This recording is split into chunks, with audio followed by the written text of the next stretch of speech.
अगर एमएलए ने ही प्लान बनाना था, अगर एमएलए ने अपने घर में बैठ के प्लान बनाना था, अपने वर्कर्स को अकोमोडेट करना था, तो फिर हमें क्यों बेवकूफ़ बनाया गया, लोगों को क्यों बेवकूफ़ बनाया गया? वो क्यों वीडियोस ने एमएलए साहब के कहने पे चेंज किया है, क्यों एसीडी ने चेंज किया है, क्यों प्लान चेंज करके जो है प्लानिंग डिपार्टमेंट में भेजा गया है? कि आप लोग तो ठेकेदारी निजाम के खिलाफ खड़े हुए थे।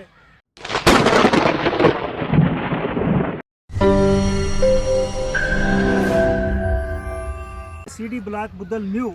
इसमें भी तमाम ग्राम पंचायतों में ग्राम सभा मुनक्कद करके लोगों ने अपनी अपनी पंचायत में अपने अपने मोहल्लों के लिए जो ज़रूरी काम थे वो ग्राम सभा में रखे, अप्रूव किए और फाइनल एडमिनिस्ट्रेटिव अप्रूवल के लिए बीडीओज़ के पास जो है वो प्लान सबमिट किए। लेकिन बदकिस्मती से जो जम्मू कश्मीर पंचायती राज एक्ट ने ग्राम सभा को एम्पावर किया है कि आप लोग अपनी पंचायत में ज़रूरत के मुताबिक जो प्लान मुरतब करेंगे, जो आप फाइनल अप्रूव करेंगे, वही प्लान जो है एडमिनिस्ट्रेटिव अप्रूवल के लिए जाएगा। लेकिन आज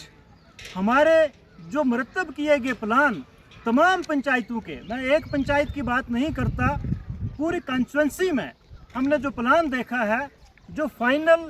प्लानिंग डिपार्टमेंट को एसीडी साहब ने सबमिट किया है, वो पूरे का पूरा प्लान जो ग्राम पंचायतों में ग्राम सभा ने अप्रूव किया था, वो पूरे का पूरा प्लान जो है वो चेंज किया गया है।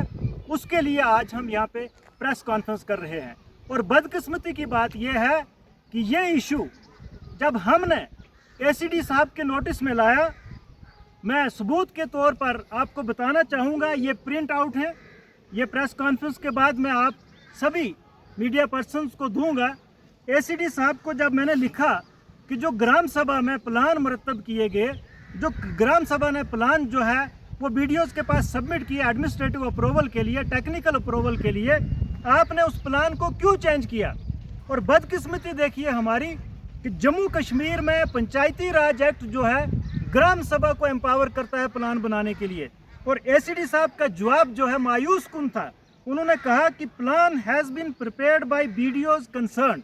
हालांकि बीडीओ के पास कोई भी पावर जो है नहीं है प्लान बनाने की। तो एसीडी साहब का जवाब मिला कि प्लान जो है ये बीडीओज़ ने बनाए हैं। उसके बाद मैंने कहा कि हम बीडीओ साहब से बात करेंगे, ये भी मैं सबूत आपको दूंगा। मैंने बीडीओ साहब से बात की, व्हाट्सएप पे मैंने उनको कहा कि हमारे जो ग्राम सभा में प्लान बनाए गए थे वो क्यों चेंज हुए हैं, आपने क्यों चेंज किए? तो फिर आगे जवाब सुनिए कि एसीडी साहब ने कहा कि बीडीओज़ ने प्लान मुरतब किया है, और बीडीओ साहब ने जवाब दिया कि जनाब मैंने कोई प्लान नहीं चेंज किया, एमएलए साहब से वेट करवाना था, उन्होंने किया है। फिर मैंने कहा कि एमएलए साहब को भी जवाब देना पड़ेगा। उसके बाद फिर से बीडीओ साहब एक और मैसेज लिखते हैं, कहते हैं प्लान दिया ही उन्होंने है जनाब, वेट करके। तो अब आप सोचें कि अगर प्लान को वेट करके एमएलए साहब ने देना था, तो फिर ग्राम सभा जो की गई, ग्राम सभा जो मुनक्कद करवाई गई पूरे जम्मू कश्मीर में, फिर लोगों को बेवकूफ़ बनाने की क्या ज़रूरत थी? फिर इतना बड़ा ड्रामा करने की क्या ज़रूरत थी? इतना बड़ा पब्लिसिटी की क्या ज़रूरत थी कि हमने जम्मू कश्मीर में ग्राम सभाएं करवा करके प्लान मुरतब करवाए हैं? अगर एमएलए ने ही प्लान बनाना था, अगर एमएलए ने अपने घर में बैठ के प्लान बनाना था, अपने वर्कर्स को अकोमोडेट करना था, तो फिर हमें क्यों बेवकूफ़ बनाया गया, लोगों को क्यों बेवकूफ़ बनाया गया, लोगों का टाइम क्यों वेस्ट किया गया? मैं सरकार से ये सवाल पूछना चाहता हूँ कि क्या आप जम्मू कश्मीर पंचायती राज एक्ट से ऊपर हैं? हमने जो प्लान मुरतब किए थे ग्राम सभा में बैठ के, मैं आपको एक और बात बताना चाहूँगा कि ये हमारे वही ऑनरेबल एमएलए साहब हैं जो इलेक्शन से पहले कहते थे कि मैं 200 से ज़्यादा स्मार्ट स्कूल बनाऊंगा इस कॉन्स्टिट्यूंसी में। और जो कल प्लान हमारा चेंज हुआ है, मैं अपनी पंचायत की मिसाल देते हुए आपको कहूँगा कि मेरी पंचायत में एक गवर्नमेंट प्राइमरी स्कूल त्रन है, जिसकी बिल्डिंग की इतनी खस्ता हालत है कि वहाँ बच्चे बाहर बैठने पर मजबूर हैं।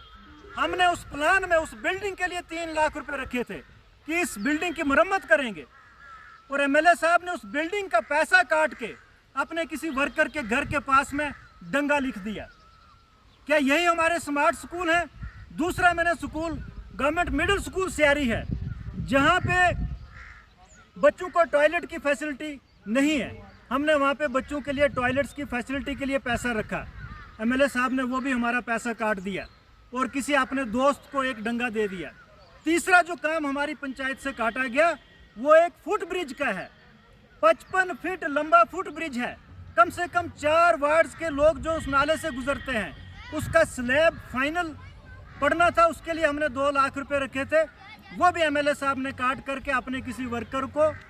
घर के पास में एक डंगा जो है वो दे दिया। तो मैं ये कहना चाहूँगा कि आप लोग तो ठेकेदारी निज़ाम के खिलाफ खड़े हुए थे, आपने वोट हासिल किए थे कि मैं ठेकेदारी निज़ाम ख़त्म करूँगा, लेकिन आज जो हमें दिखाई दे रहा है, जो मैंने प्लान देखा है, जो हम सब ने प्लान देखा है, पूरी कॉन्स्टिट्यूंसी का प्लान आपने चेंज करके ये साबित किया है कि आप ठेकेदारी ख़त्म नहीं कर रहे, बल्कि आपने 100 गुना ज़्यादा ठेकेदारी को बढ़ावा दिया है। मैं आपके ज़रिए से डीसी साहब से गुजारिश करना चाहूँगा कि ये जो प्लान है, ये फाइनल प्लानिंग में जो अप्रूव होना है, उससे पहले इस पे नज़रसानी की जाए,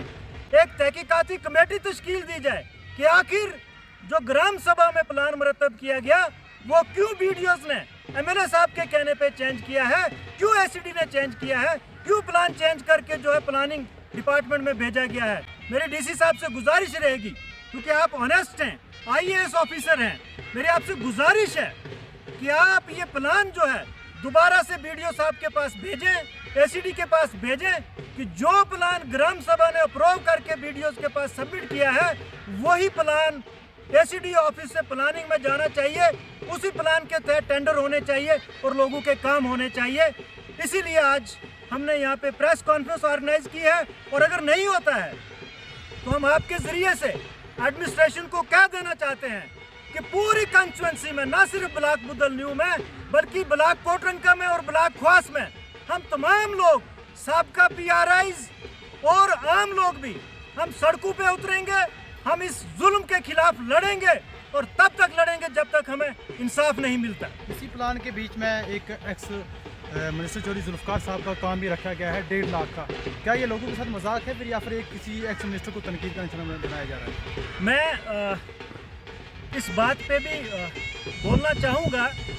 कि उन्हें मालूम था, एमएलए साहब को मालूम था कि आवाज़ उठेगी, और जहाँ से आवाज़ उठेगी उस आवाज़ को दबाने के लिए भी कुछ ना कुछ काम किया जाए। और एमएलए साहब का जो मैंने स्टेटमेंट सुना है, उन्होंने कहा है कि मुझे तो इस काम की खबर भी नहीं, ना तो मैंने किसी को कहा, और मुझे लगता भी है कि एक साबका कैबिनेट मिनिस्टर को क्या ज़रूरत पड़ेगी कि वो 1.5 लाख रुपए का टाइल वर्क अपने घर में रखेगा। ये मुझे लगता है कि ये ऑनरेबल एमएलए साहब की साजिश है कि उनके घर के पास 1.5 लाख का टाइल वर्क रखवा के उनको भी बदनाम किया जाए। और मैं दूसरी बात ये कहूँगा कि जो प्लान मैंने आपको बताया है, ये इस तरीके का बनाया गया कि एक शख्स ऐसा है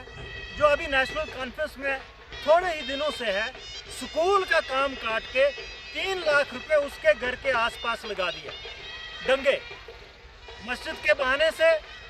किसी और चीज़ के बहाने से स्कूल का पैसा काट के वहाँ पर लगा दिया। तो मैं समझता हूँ कि इसमें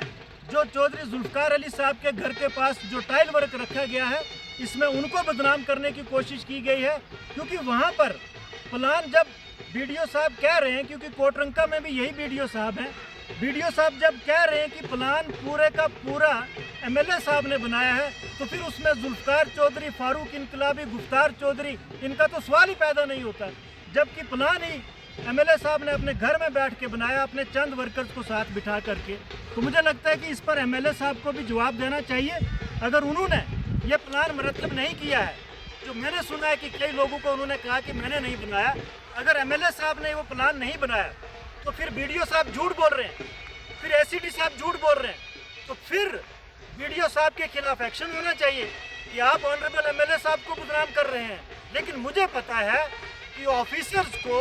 अंडर प्रेशर किया जाता है, ऑफिसर्स को मजबूर किया जाता है ये प्लान चेंज करने के लिए, गलत काम करने के लिए, जो नाकाबिले बर्दाश्त है। हम बिल्कुल भी बर्दाश्त नहीं करेंगे, हम प्रोटेस्ट भी करेंगे, और हम लीगली भी, हम कोर्ट में भी इस डिसीजन के खिलाफ जो है वो जाएंगे।